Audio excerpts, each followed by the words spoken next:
The first time ever we started, according to the EPA figures, reducing the amount of waste that we disposed, and also it generated on a per capita basis. That's been level for a number of years in the 4.7 pounds per person per day range. But the disposal rate has also, actually the generation rate, has also reduced in the last couple of years. So that's been due mostly to the economic recession, but also to the effectiveness of waste recycling and diversion programs.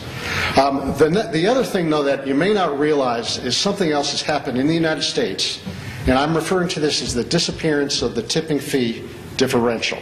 And I'd like to explain what that is. This slide just explains the disposal tonnages, and in our opinion, these are just guesstimates, at least from our association's perspective. MSW is down at least 10%. C&D is down greater than 20%. I don't know if these numbers make sense to you from a regulatory perspective, but and recycling programs, diversion, typically 10 to 20% for residential waste. But there's some cities, zero waste cities, for example, that have as high as 50% of waste diversion. So lower tonnages equal lower revenues.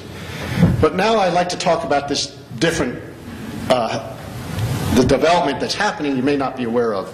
The tipping fee differential is disappearing. Now what I mean by that is the tipping fee differential is the difference between the tipping fee that's charged at the landfill, the price you pay for disposal, and what it actually costs to dispose of waste in that landfill. Now if you're a public landfill owner, you will set your tipping fee rates based on the market. So if there's a private landfill 30 miles away and they charge $40 a ton, you're going to set your rate to be competitive with that $40 per ton rate. It may only cost you $20 a ton to actually dispose of that waste. So the difference between the $40 that you charge and the $20 that it costs is the tipping fee differential. And it's this differential that has historically been used to fund recycling programs. And there's 2 points about it. One is it's only available, I've got to move here. Only available at public landfills, and it's also been impacted by a regional trend towards private landfills. Am I okay? Okay. Now, there's been a trend towards regional MSW landfills, and one of the reasons it's been encouraged by federal and state governments. There's fewer landfills to site and permit, and fewer landfills to monitor and inspect. Good reasons to have regional landfills.